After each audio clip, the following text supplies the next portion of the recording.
Hola, ¿qué tal, querido auditorio? Buenas tardes. Es un gusto saludarles nuevamente en este su programa La Lupa, con un tema el día de hoy muy novedoso y muy entretenido.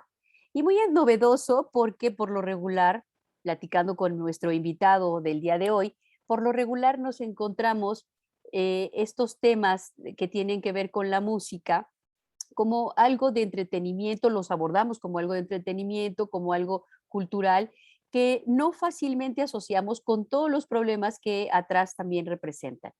Y no tanto problemas, sino circunstancias que tienen que ver alrededor, que si se pusieran en evidencia y se resolvieran de una manera mucho más ejecutiva y administrativa en todos los sentidos, podrían hacer que el tema de la música, que es el que hoy nos ocupará, pueda tener mayor auge y represente también un mayor beneficio, no solo en el ámbito del enriquecimiento personal y humano de todos nosotros, sino también en los aspectos económicos que muchas veces quedan de lado y que no ayudan mucho a quienes producen este esta cultura, esta música, este enriquecimiento que como seres humanos a todos de verdad que nos llena muchísimo.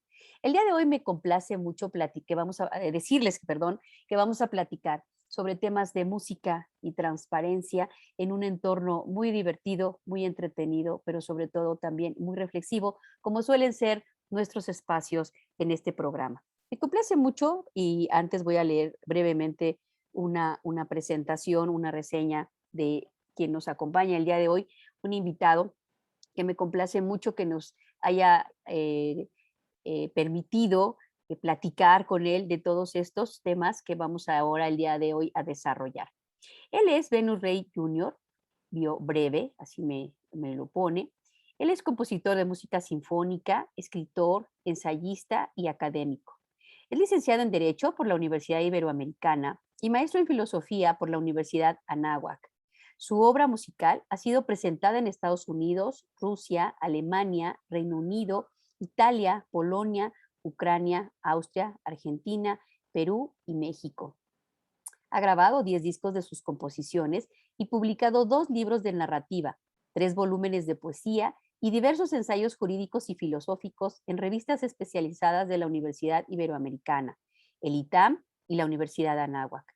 Es colaborador de Grupo Fórmula, escribe en el diario El Economista y en las plataformas digitales de los periodistas Eduardo Ruiz Gili y Julio Hernández Astillero.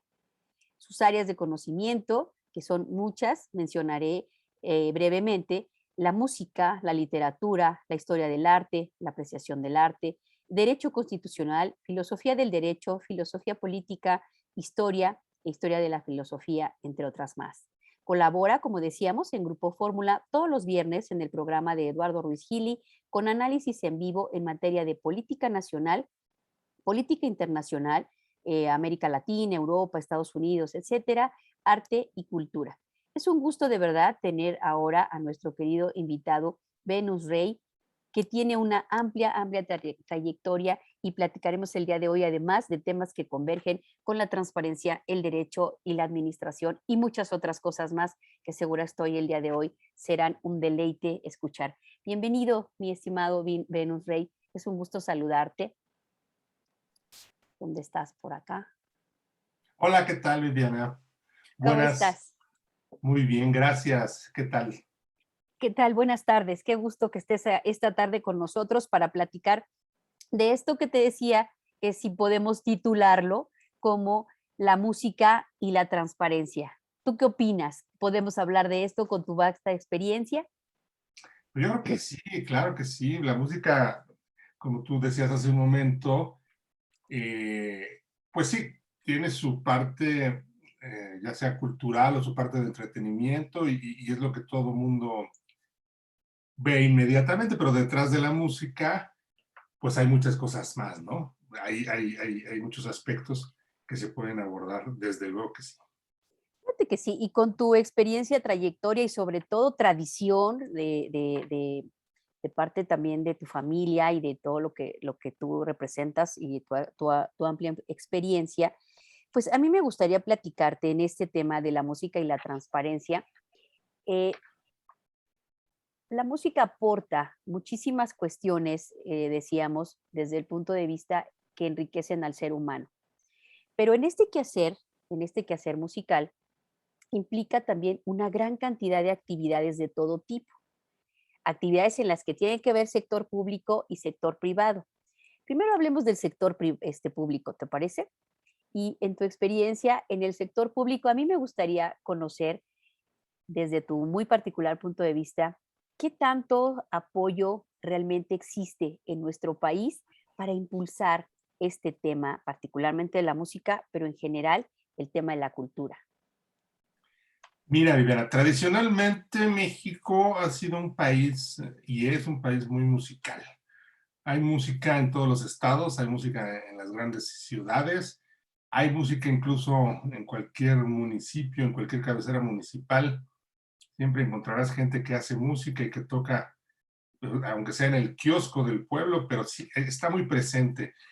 En varios estados hay una tradición de formar músicos muy jóvenes y desde luego hay muy buenos músicos que salen de ahí. Por ejemplo, ahorita se me viene a la cabeza, no sé si conozcas Oaxaca. Oaxaca es un estado con mucho arte, no solamente la pintura, porque pues, ha habido grandes maestros oaxaqueños, ¿no? Sí, claro. Sino que también en la música tú vas a los pueblos y tú ves que hay una enorme tradición de bandas de alientos y metales. Y los niños y las niñas, porque en eso son muy paritarios, tienen acceso a estos instrumentos, los clarinetes, las trompetas, los saxofones, todas estas familias de instrumentos, y se organizan y están, están bien organizados, tienen las lecciones los muchachitos y las muchachitas, se desarrollan en la música y algunos de ellos pueden llegar a tener un gran nivel. O sea que si el gobierno quisiera encontrar eh, gemas, por decirlo de algún modo, pues va a encontrar en el país muchísimas. Solamente hay que atenderlas y hay que pulirlas, porque desde luego puede haber grandes talentos ahí escondidos. Y aquí es donde tiene una primera aproximación el sector público. Yo lo veo de esta manera. La autoridad o el orden de gobierno que más directamente tiene contacto con la gente es el nivel municipal. Ok. Entonces, es muy importante que los diferentes municipios en sus organizaciones, en sus organigramas, tengan una oficina, una dirección de cultura, de fomento a la cultura y de educación artística, además de las que pueda tener el Estado o la federación, ¿no? Es muy importante que los tengan. Yo pienso que no puede quedarse ningún niño que tenga inclinación artística, que le guste la música, no puede quedarse sin instrucción artística. Entonces, ahí el municipio debe proveerla. Y yo he visto que muchos municipios lo hacen. Lamentablemente no se pueden todos porque no existen las condiciones materiales, porque ya tú sabes, todo esto tiene un costo. Y eso siempre es un problema, porque siempre los municipios se las ven duras por falta de recursos.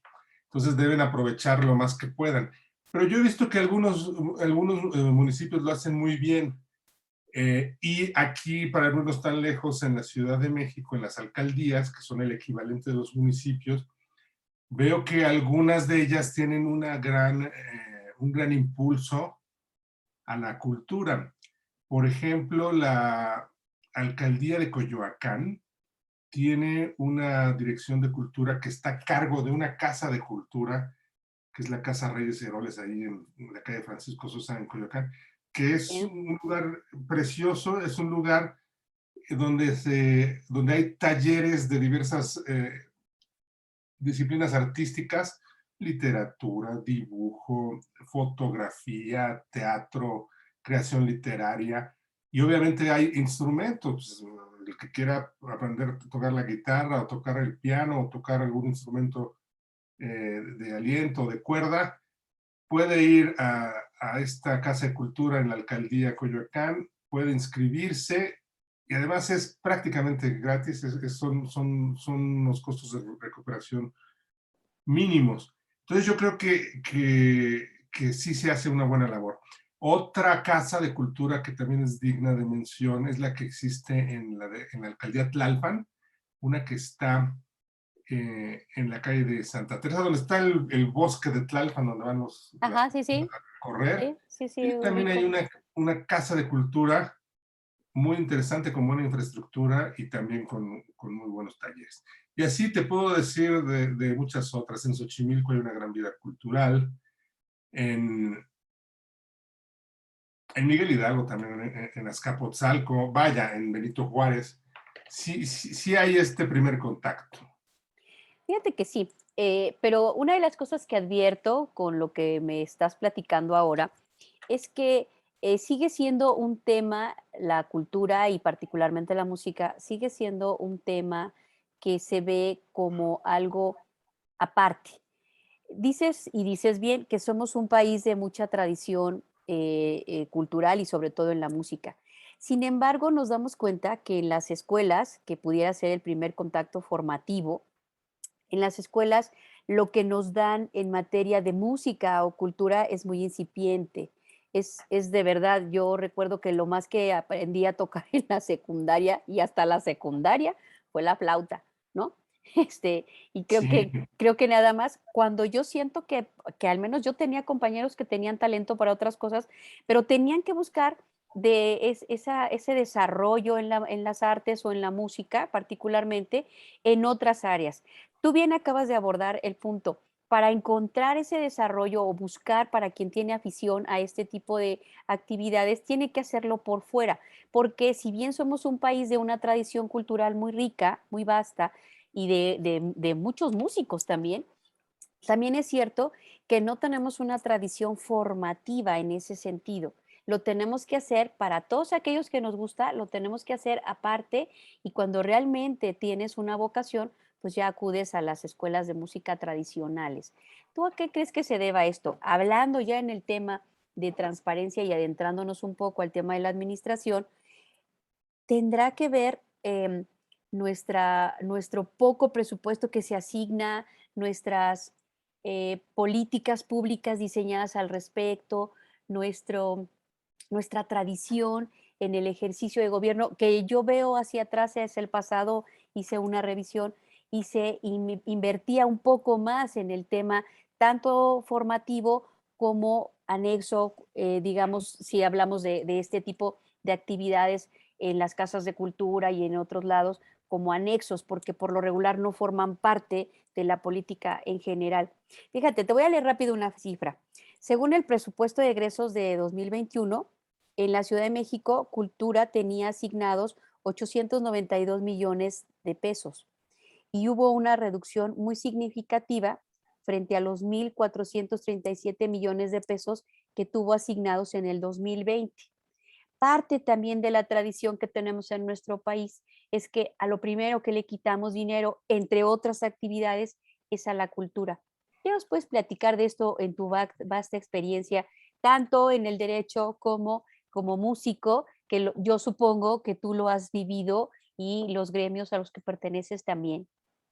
sí hay una tendencia a reducir los presupuestos de cultura. Tú acabas de mencionar lo que pasa con el presupuesto de cultura de la Ciudad de México, pero lo mismo pasó con la Secretaría de Cultura del Gobierno Federal. Así Y es, lo mismo ha pasado con las secretarías de cultura en los diferentes estados.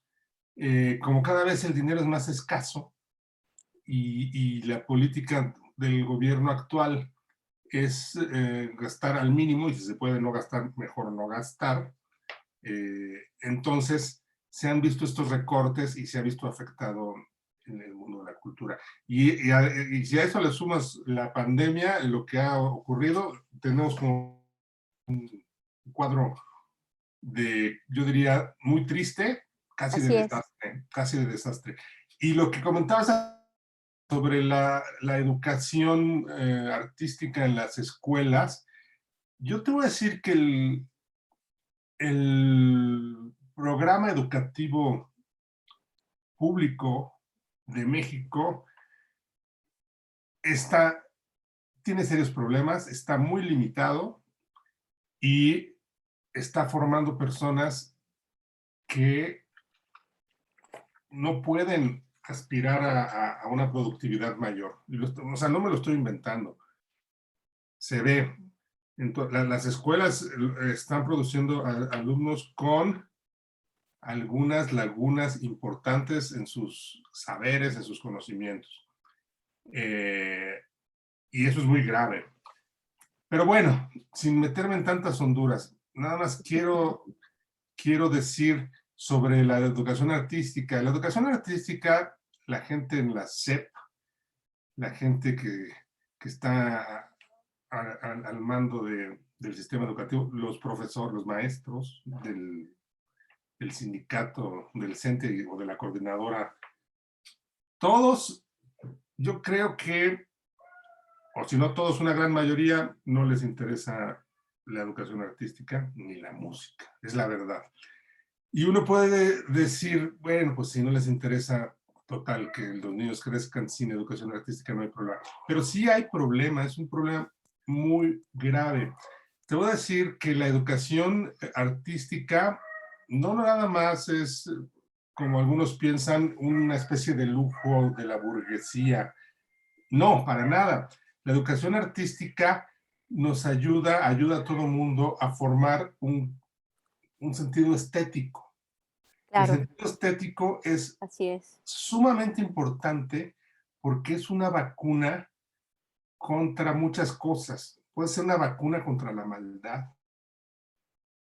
Contra el ocio, una vacuna contra la frivolidad, puede sí, ser una vacuna contra los malos hábitos. así es. Quien logra desarrollar un sentido estético, aplica ese sentido estético a la vida y va a ser difícil que en el futuro esa persona pueda cometer delitos o pueda convertirse en un delincuente, ¿no?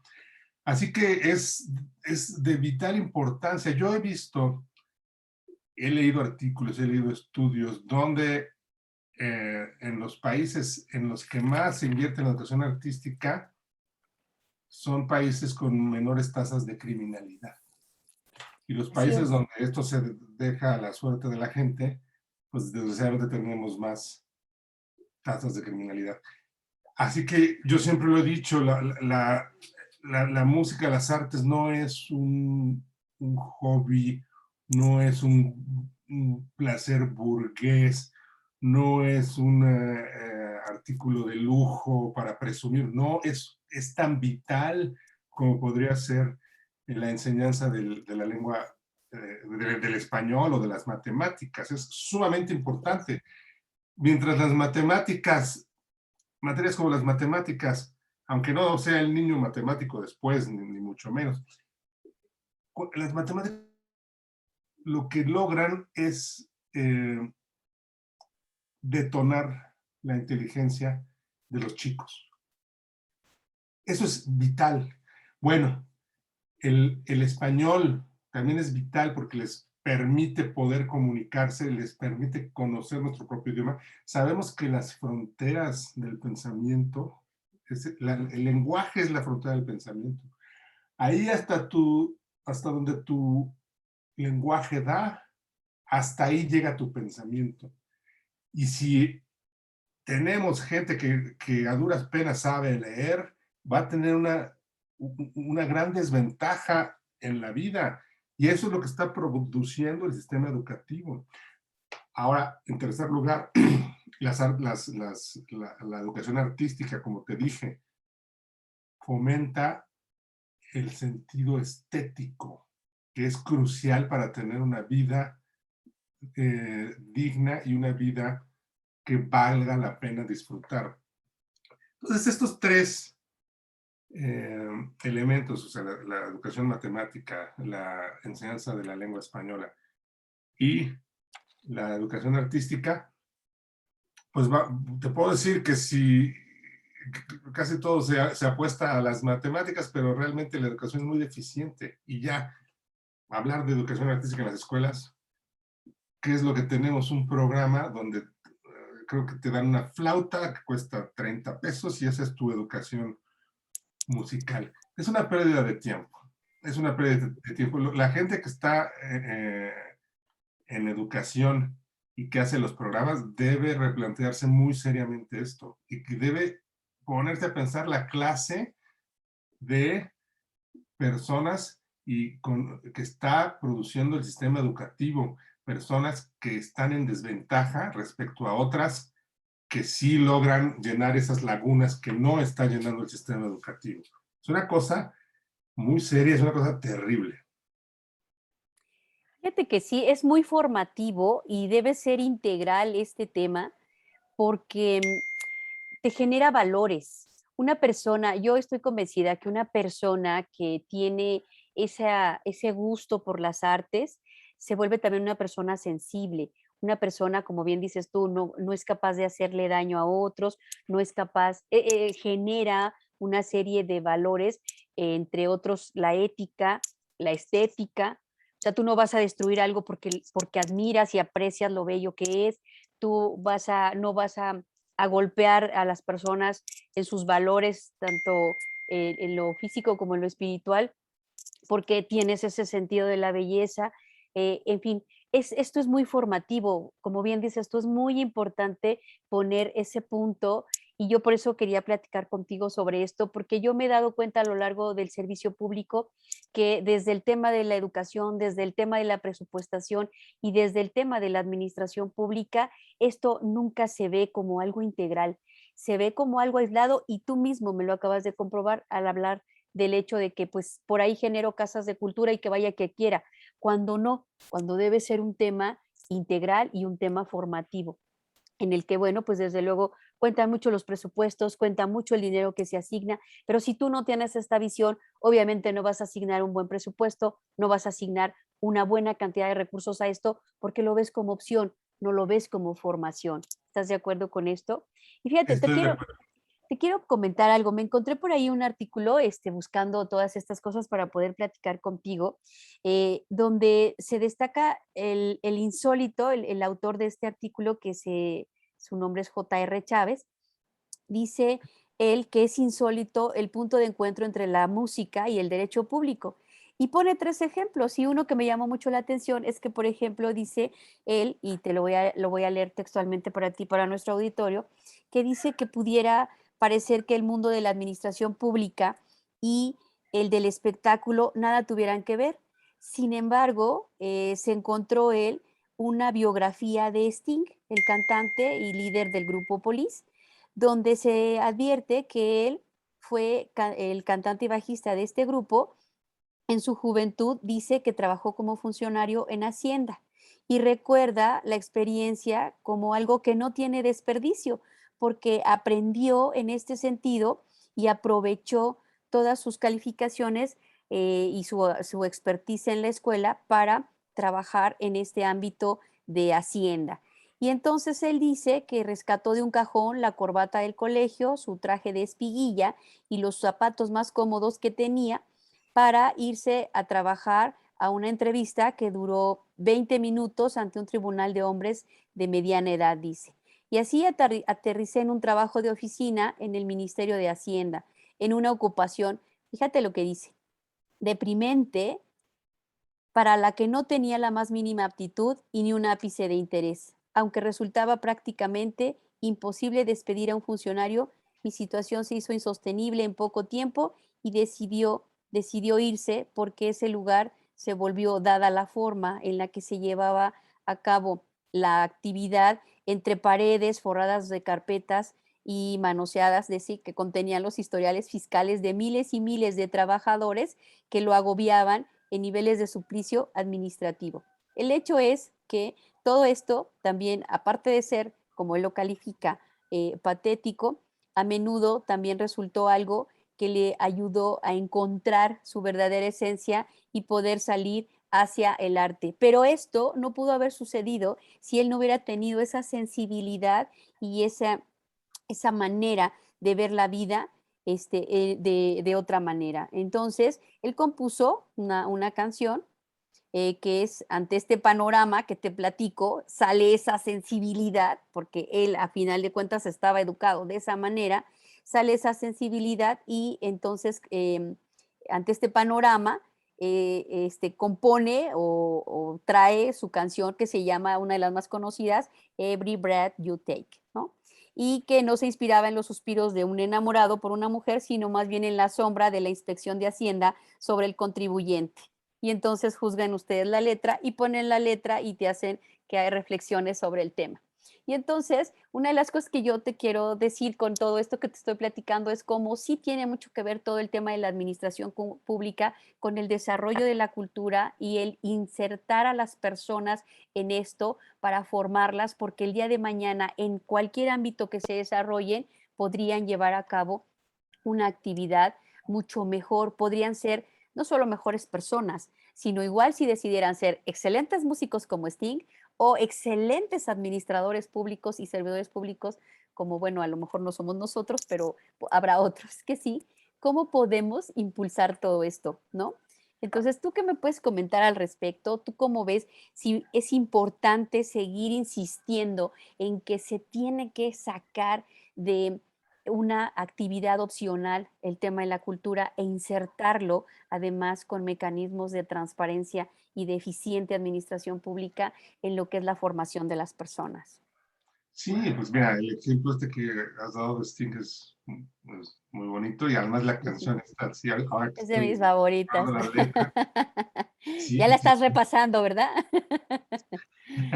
es el fisco Sí. que sí, el sentido estético, insisto, es sumamente importante, es decir, el sentido por la belleza, porque eso le da a la persona sensibilidad. Y yo no estoy diciendo que todos tengan que ser músicos, o todos tengan que ser pintores, o todos tengan que ser poetas. No, no, no. Digo, para Sí, empezar, claro eso que no no. se puede. Pero del mismo modo que no todos van a ser matemáticos, aun cuando todos pasamos por las matemáticas desde la primaria, haciendo el símil, algo sucede con la formación artística. Debe, debe impulsarse desde temprana edad, no con el sentido de que todos sean artistas. Claro, habrá algunos que sí, que habrá algunos que les guste mucho y se desarrollen artísticamente, aunque la mayoría no. Pero lo importante es que tengan, que ellos puedan desarrollar el sentido estético, el sentido de la belleza, porque eso les va a dar una sensibilidad que es muy necesaria en la vida. Eh, yo no sé, por ejemplo, un chico que toca el violín o que toca el piano y que le gusta la música de Beethoven o de Chopin o de Bach, fíjate que es muy difícil que ese chico ingrese a las filas del crimen organizado, por ejemplo. Eh, y a lo mejor él ni nadie son conscientes de que actuó esa fuerza que es el sentido estético, el sentido de la belleza y la sensibilidad, y lo previno de irse por un camino equivocado. Porque es algo que a lo mejor uno no está consciente de ello, pero yo que he estudiado el tema te puedo decir que sí, y por eso es tan importante el desarrollo del sentido estético. Ya lo dijo aquí Sting, lo estamos diciendo nosotros. Y por eso siempre he pensado que un sistema educativo que se olvida del sentido estético es un sistema educativo que está condenado al fracaso. Yo coincido plenamente contigo, porque comparto además, y ahorita voy a traer a colación otra parte que tú mencionas en este tema de la formación en el lenguaje, en las matemáticas y en la música o en el arte en general, es complementario. Un ser humano formado de esa manera se va a alejar de muchas otras cosas y está comprobado porque yo no he visto un violinista, bueno, pueden suceder circunstancias, ¿verdad? Pero yo no he visto alguna persona que vamos, que sea características, digamos, es más proclive, y eso sin caer en discriminaciones, es más proclive a conductas delictivas alguien que no tiene una formación tan completa que alguien que la tiene, sin perjuicio de que puede haber excepciones, ¿verdad? Y no estamos juzgando en ese sentido. Mira, aquí te voy a leer otro ejemplo rápidamente de cómo también puede suceder a la inversa, esto que le pasó a Sting. Y tiene también con otro de nuestros rockeros favoritos, que es, no sé, bueno, si a ti te gusta el rock, a mí sí me gusta Sí, también claro. el grupo Queen. Y bueno, pues resulta que Brian May dio un giro a su vida y él, ya ves que fue doctor en astrofísica, ¿no? Y él accedió al cargo. Después de tener ese éxito tan rotundo con este grupo, él después se va a ejercer el cargo de rector en la Universidad de Liverpool. Y ahí lo que él platica es que aprendió a manejar el presupuesto, a coordinar a los profesores y aplicar la disciplina académica, siempre tratando, desde luego, con esa visión que ahora como músico tenía, aplicada a la administración, y en este caso a la administración de una universidad, a ese tema formativo, a lograr que las personas pudieran formarse de una mejor manera. Y así podemos hablar de muchos otros ejemplos en este sentido de cómo la música y la administración en una persona que además tiene una formación integral en ese sentido, ayuda. Oye, y a ver, platicando de esto, te quisiera, quisiera escuchar tus comentarios acerca de ¿cómo ves tú que aparte, bueno, ya vimos ahorita que la educación no ayuda mucho, que es un tema también presupuestal, que es un tema en el que de alguna manera también las organizaciones que tienen que ver con la música a veces no ayudan? Y aquí voy a traer a colación, por ejemplo, ya que estamos hablando de música y transparencia y administración, ¿tú cómo ves las agrupaciones, las organizaciones encargadas de manera comercial para impulsar el tema de la música? ¿Qué tanto coadyuvan o no para impulsar todos estos temas? ¿Y qué tan bien administrados son o no? Porque ya vimos que, por ejemplo, un músico puede ser un mal servidor público, pero un excelente músico, y otro puede ser un muy buen músico y aprovechar también esto para ser un muy buen administrador. ¿Esto cómo ayuda? Porque también nos damos cuenta que en el ámbito de la música hay muchas actividades de administración que, y de ejercicio de otros derechos que muchas veces los músicos ignoran. Por ejemplo, tú que eres licenciado en Derecho, te habrás encontrado en algunos momentos con problemas, por ejemplo, que tienen que ver con el derecho, el tema de los derechos de autor. Entonces, ¿cómo podemos ir platicando de todos estos temas, escuchando tu opinión? Todo, al final de cuentas, todo es cuestión de organización. También, ¿verdad? Y ahí, al hablar de organizaciones, ya estás hablando de administración de recursos, ¿no? Recursos no solamente económicos, sino materiales, humanos, etcétera. Y, y claro, pues los músicos, como muchos otros gremios, han, se han unido y han formado agrupaciones, sociedades, sindicatos para, pues, para proteger sus intereses. En relación a la música, hay sindicatos de músicos. También hay sociedades de gestión colectiva que son las que ayudan a que un músico reciba regalías, si es que ese músico participó en algún disco, si es que hizo alguna composición y se está escuchando. Entonces, estas dos formas o uniones o agrupaciones o sociedades son muy importantes. Nada más que ha habido un problema. En la cuestión de los sindicatos, el movimiento sindicalista en México yo creo que está en caída libre. La mayoría de los sindicatos. Algunos se mantienen robustos y fuertes, otros no tanto. Lo que pasa es que recientemente, con la aprobación del Tratado Comercial de América del Norte entre México, Canadá y Estados Unidos, se,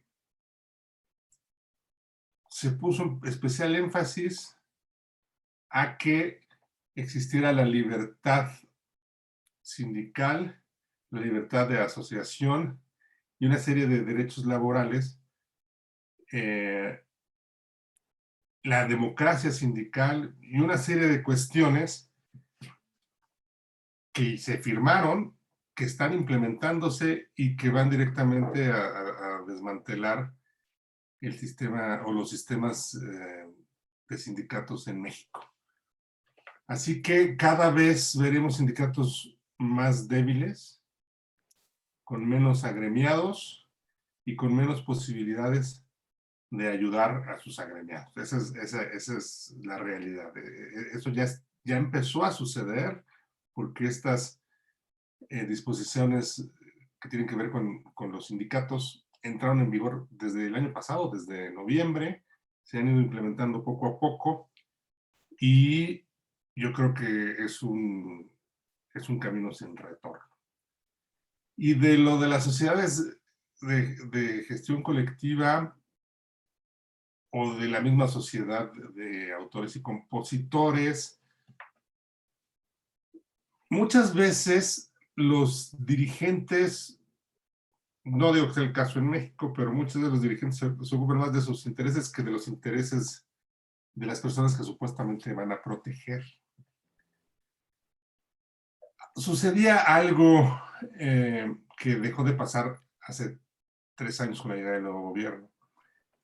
Antes había la posibilidad de pedir fondos a través de la Comisión de Cultura de la Cámara de Diputados para proyectos artísticos en específico. Por ejemplo, comprar instrumentos para crear una escuela de música en tal municipio para enseñar a los niños, ¿no? O un proyecto específico que podría ser la remodelación de una sala de conciertos o de infraestructura cultural o fondos para financiar las orquestas y las escuelas artísticas. Y a nivel federal, a nivel estatal y a nivel municipal. Desde que entró el gobierno nuevo, desde que entró la anterior legislatura, esto se acabó, ya no existen estos proyectos, ya no se dan, ya esta posibilidad se cortó de tajo. Yo entiendo que sí había abusos como en todo, ¿no?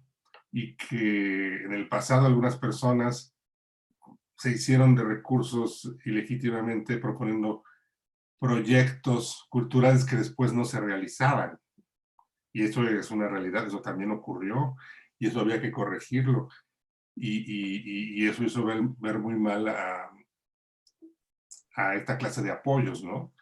Pero el caso es que ya se cortaron de tajo y ya no existe la posibilidad.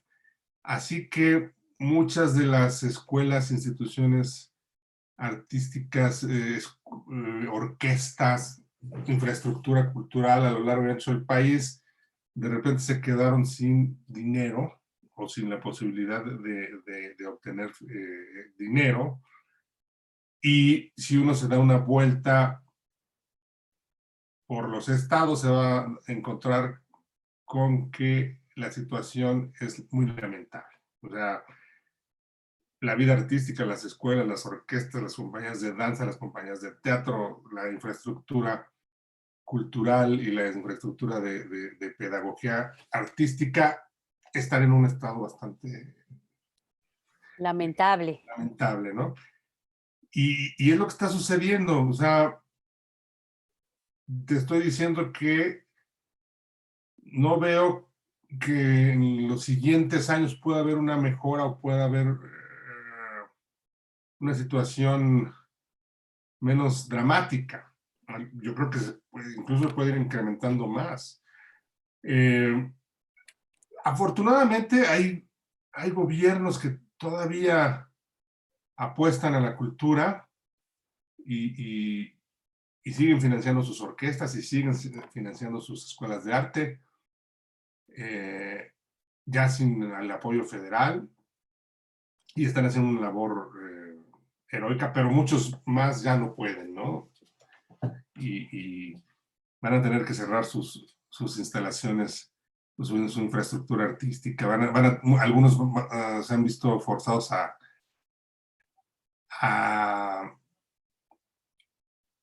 eliminar, a borrar, a suprimir la Orquesta Sinfónica del Estado, ¿no?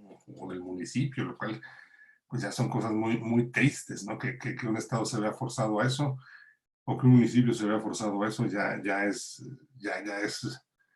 una situación muy lamentable. Sí, fíjate que sí. Por eso ves que es importante que platiquemos de este tema, porque eh, se ha visto impactado desde antes, no ahora, y ahorita voy a la segunda parte, con esto que mencionas, los apoyos desafortunadamente por viejas prácticas, pues generan este tipo de conductas.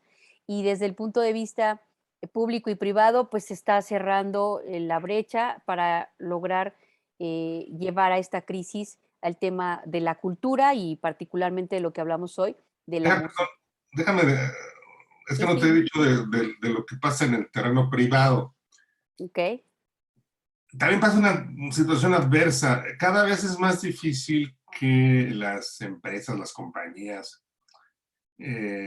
destinen algunos de sus recursos para apoyar proyectos culturales, porque cada vez es más difícil que puedan deducir. Cuando lo hacían, claro, o sea, las empresas son empresas y ellas buscan su beneficio y está bien, yo no estoy criticando eso, ¿no? Pero muchas veces destinaban algunos recursos para donativos para la cultura y podían hacer deducciones de impuestos.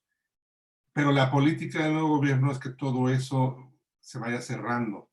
Entonces ya no resulta atractivo atractivo, ni tiene ningún sentido para una empresa apoyar un proyecto cultura. artístico si no va a poder hacer alguna deducción o no va a poder tener algún beneficio fiscal, aunque sea mínimo, ¿no? Entonces, no es como en otros países, por ejemplo, en Estados Unidos, eh, pueden, y lo hacen, de repente una empresa o una persona donan $2 millones para que se remodele una sala de conciertos y lo pueden deducir, pueden obtener beneficios fiscales. Eso siempre es un aliciente para las personas que tienen dinero. En, en Estados Unidos, y te digo Estados Unidos porque conozco muy bien el país y he estado ahí por temporadas largas, existe esta cultura de la gente que tiene dinero, da dinero a instituciones artísticas o científicas o humanitarias. Y mientras más dinero tienen, más dan. Ahí ves de repente que un millonario dio $10 millones para tal o cual proyecto. Aquí en México no es igual. Eh, Pienso que la política fiscal es la de poner trabas para que esto sea más difícil, porque existe la sensación de que entonces el empresario estaría quedando bien con sombrero ajeno. ¿Sí me explico? Sí. Cuando a mí me parece que esa forma de pensar pues es muy, muy, muy triste, ¿no? Una forma de pensar muy pequeña, no importa, o sea, lo importante es que existan atractivos para los grandes capitales que puedan destinar dinero a la cultura, a proyectos específicos y que puedan tener algún beneficio fiscal. Eso no es ningún crimen, eso no es ningún pecado, eso es perfectamente normal en cualquier país. Fíjate que debe tomarse como un incentivo y no verse como algo perverso, porque mira, el trasfondo en este sentido es que si yo te condono de alguna manera ciertos impuestos, a final de cuentas evito que se conviertan en aquel recurso que se supone que yo iba a acabar destinando a cultura, ¿no?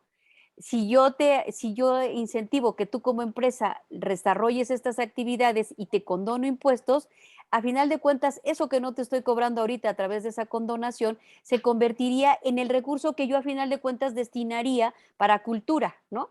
Y no es ningún incentivo perverso, al contrario, sería un buen incentivo fiscalmente hablando para que ese recurso que yo de manera indirecta destinaría a cultura, pues de manera directa lo destinaríamos, ¿no?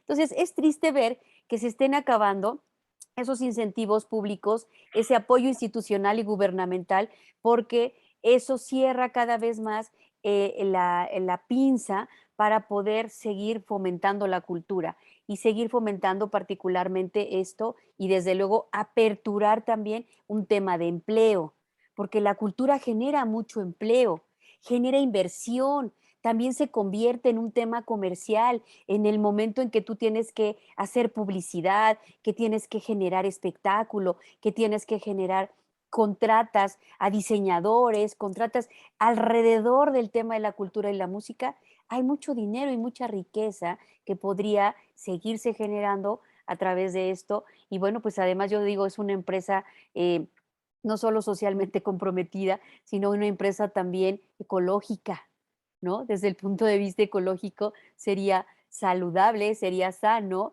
llevar a cabo toda esta inversión que desafortunadamente cuando lo ves así como un incentivo perverso, le quitas toda esta buena connotación que trae y desde luego que la pinza se cierra más cuando se acaban los apoyos, se cierra la llave cuando se acaban los apoyos institucionales y gubernamentales, porque como bien dices tú, ok, yo lo quito para que ciertas personas no se hagan caravana con sombrero ajeno, pero tampoco lo destinas como gobierno.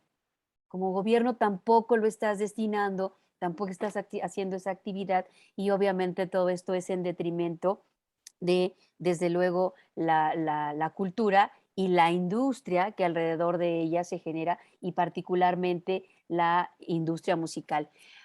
En este sentido, ha habido muchos impactos, ya platicamos de estos impactos, como bien has apuntado y yo solamente estoy acotando. Dime, en el tema ahora de la difusión de la cultura a través de la tecnología, que también nos ha venido a cambiar todo el esquema con el uso de redes sociales, con el uso de tantas plataformas a través de la tecnología, que a mí me encanta, te platico, la tecnología me fascina, pero todo esto, ¿de qué manera les ha impactado eh, en el ámbito cultural y particularmente en el ámbito de la música? Platícanos de qué manera el uso de las redes sociales, la introducción de nuevos mecanismos de comercialización e incluso de robo de creación, este, ¿cómo está impactando en este medio en el que tú te desenvuelves?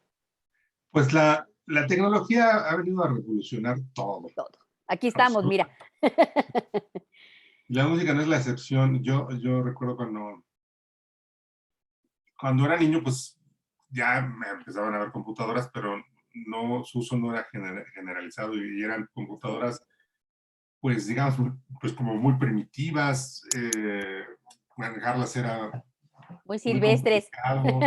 Sí, sí, tenías que hacer una como programacioncita ahí complicado,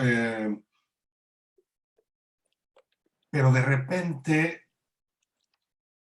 todo cambió y la tecnología se perfeccionó y entonces se hizo imprescindible, ¿no? Yo todavía recuerdo que cuando era muy joven escribía la música pues, en los cuadernos pautados y ahí empezaba a hacer algunos borradores o algunos bosquejos y luego lo pasaba en limpio en una hoja ya con un formato más profesional. Pero después llegaron las computadoras y todo eso se facilitó. Y ahorita las herramientas que hay son increíbles. Y bueno, y además de eso, existía la...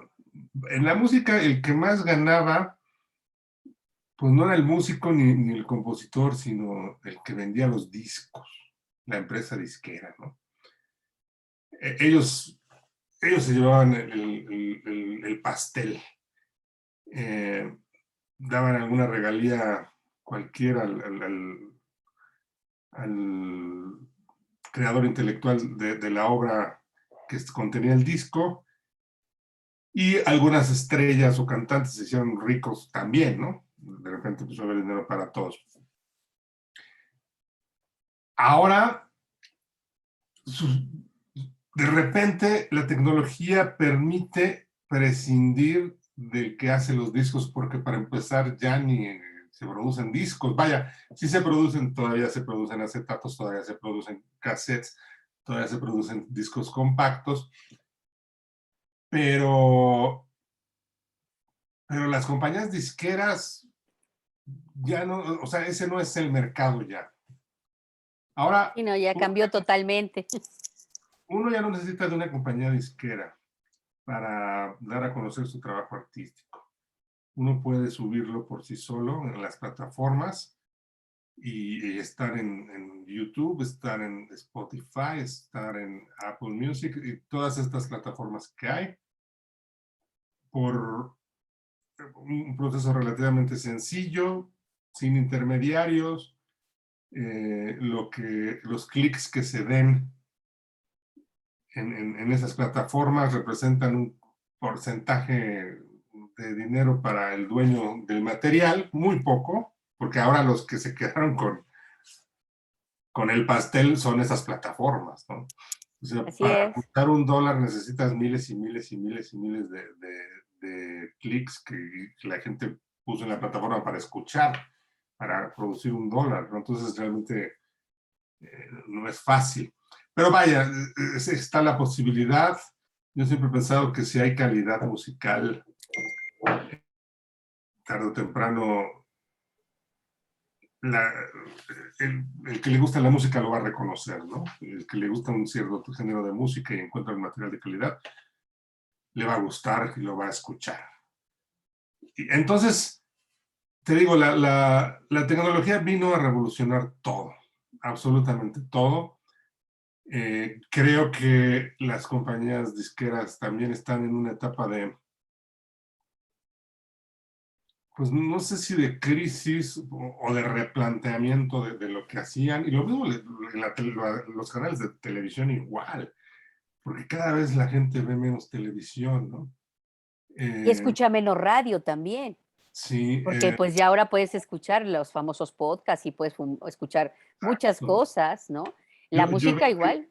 yo veo que la gente joven ya no usa la tele, pero nada, ¿eh? ¿Por qué? Pues porque pueden ver lo que ellos quieren ver a la hora que ellos lo quieran ver en YouTube. Y Sí, muchos de o los, en las otras plataformas, ¿no? De películas, de series, de todo, ¿no? sí, y muchos de los YouTubers tienen más presencia y más influencia que las personas de la tele, ¿no? Oye, a propósito de esto, y ahorita que tocaste el tema de los youtubers, ¿qué nos puedes platicar, por ejemplo, de este tema que ha surgido frente a este replanteamiento de cómo se hace música ahora y cómo se distribuye? ¿Qué nos puedes platicar de la famosa payola? Que para nuestro público defino, y tú me corregirás, la expresión payola viene de pay of law, pago fuera de la ley que se establece y se está usando actualmente para pagar, ¿no? De manera, digamos, un tanto opaca, ¿no? Para que los temas sean más escuchados o inclusive patrocinados por influencers. A propósito de lo que me estás platicando, ¿qué me puedes comentar rápidamente de esto? Pues mira, Para, la payola era a fuerza durante, pues, mientras no estuvieran las nuevas plataformas, si uno quería estar en la radio, pues la payola. Y yo, ¿en qué será? A finales de los 80s, principios de los 90s, trabajé durante una pequeña temporada en una compañía de discos y abiertamente, pues es que se hablaba de la payola, que había que pagar a la estación de radio pues para que pusiera la la canción. canción. Si no, no, pues, si no, no había forma. Y vaya, en Estados Unidos, porque ahí se inventó de hecho, como tú bien lo dices, viene del inglés eso de payola. Hasta el Congreso de los Estados Unidos tomó cartas en el asunto, hizo una investigación y fue todo un escándalo. Aquí la práctica se extendió durante todos los años 80, 90, empezando el siglo. Yo creo que para la cuestión de los medios, la tele o la radio, yo creo que ya no es necesario. Es una práctica que no tiene caso. Porque donde más se escucha la música no es en la radio, es en Spotify, en Apple Music y en todas esas plataformas. Yo sé que han surgido algunos gestores y se anuncian que si tú les pagas, ellos pueden hacer que tus materiales tengan mayor clic, pero la verdad es que no me he metido a fondo en ese tema. Pero pues eso equivaldría a una moderna payola, ¿no? Sí, fíjate que sí, hay por ahí una denuncia de un músico en ese sentido, no voy a hablar de quién se trata, pero lo pueden ustedes buscar en internet, donde precisamente se hace una denuncia de cómo ahora los influencers son quienes, dada la cantidad de personas que los siguen por este nuevo esquema de redes sociales, se dan a la tarea de cobrar por recomendar, ¿no? Sí, Y bueno, pues sí. esto también comercializa la cultura de una manera negativa, de una manera que no, digamos, no estimula realmente, sino no estimula realmente la producción y la calidad en la cultura y particularmente en la música, sino realmente se está volviendo un tema meramente comercial, que siempre lo ha habido y no está mal, pero que no tiende a generar esta promoción cultural y queda de lado otra vez la calidad en la música, en la producción de cultura, donde cuando no se tiene dinero más que para producir y no para este tipo de prácticas, muchas veces quedan de lado, ¿no? Y vuelve a pasar lo que pasaba con la payola anterior y pasa ahora con la payola a través de redes sociales, mediante este mecanismo que está teniendo mucho auge, que es el de la publicidad a través de los influencers, haciendo referencia a temas en los que estos influenciadores en redes sociales pues advierten a sus seguidores de cierto contenido, lo recomiendan y los seguidores pues se van con esa recomendación muchas veces sin realmente, solo por el hecho de que una persona que tiene cierta notoriedad lo da a conocer. Y bueno, ese sería un tema del que podríamos hablar ampliamente en otro programa, si nos lo permites, nuestro querido Venus. Y ya Claro. mira, para ir cerrando, quisiera preguntarte, pues es una pregunta obligada dada la pandemia que estamos padeciendo desde el año pasado y que también ha venido junto con la tecnología y muchas cosas que han revolucionado en los últimos años nuestra vida, particularmente en los últimos dos. Quisiera preguntarte ya para ir cerrando y despidiendo de nuestro auditorio. Te dije que se pasaba esto rapidísimo y que empiezan a salir muchos temas de los cuales uno dice, ay, debí haber preguntado esto, debí haber platicado de aquello otro, ¿no? Quisiera preguntarte, ¿cómo podemos, este, cómo podemos, ¿cómo se llama? ¿Cómo consideras tú, perdón, que ha impactado el COVID en este sentido, y ha afectado en el tema de la música? Pues mira, ha afectado muchísimo. Para empezar, claro, ha afectado a todo el mundo, ¿no? Pero yo creo que uno de los sectores más golpeados fue el sector de los espectáculos, de la música, del teatro, porque de repente todo se canceló. De Ya, repente ya no había conciertos, ya no había presentaciones, ya no había nada.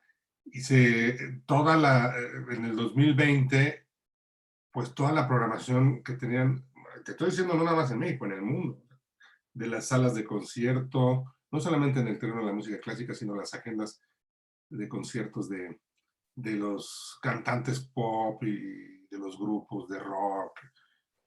Todo de un momento a otro se suspendió y seguimos después de 18 meses prácticamente, seguimos en una situación inestable que no sabemos qué va a pasar. A ver, yo ya pensaba que esto se abría, que ya se regresarían las salas de conciertos, los cines, pero vemos que hay una tercera ola y que no se acaba de controlar esto que sigue habiendo restricciones. Entonces, pues no, te digo, los músicos la sufrimos muchísimo. Aun cuando después abrieron los restaurantes, los abrieron pero con poca gente y sin ruido. Entonces, pues no había música. Uno entraba a un restaurante, cuando empezaban a abrirse, parecía uno que entraba a un funeral, ¿no? O sea, de verdad se sentía triste. Sí. Y sigue estando la situación muy inestable. Muchos músicos tuvieron que ingeniárselas para sobrevivir haciendo cosas que no son música, ¿no? Tuvieron que reinventarse y porque no había forma, no había forma.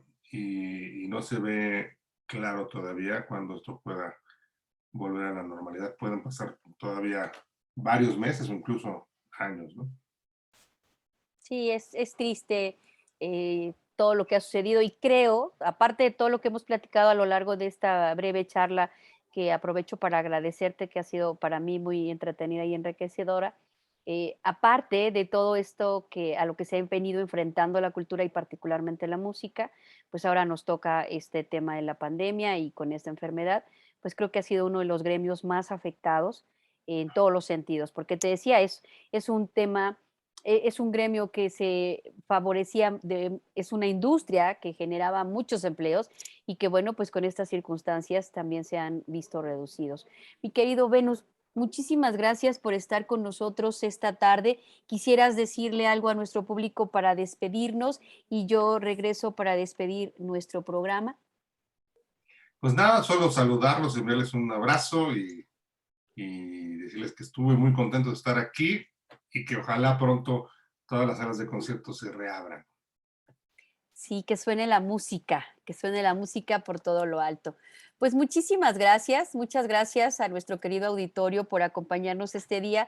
Esperamos que este tema sea para que reflexionen, para que escuchen más música, para que estimulen el tema de la cultura y para que en este ámbito pues podamos todos realmente impulsar desde donde se pueda el tema de la cultura y particularmente de la música. Recordemos que esto nos enriquece, enriquece nuestra alma y enriquece nuestra vida. Nos despedimos. Muchas gracias por estar el día de hoy y nos vemos pronto. Hasta la próxima. No dejen de sintonizarnos, no dejen de darle clic a nuestro programa para que se siga distribuyendo, pero sobre todo si consideran que es de interés, compártanlo porque hay muchas cosas que reflexionar y muchas cosas que podemos hacer socialmente hablando para resolver en parte las problemáticas. Hasta pronto y muy buenas tardes a todos. Hasta luego.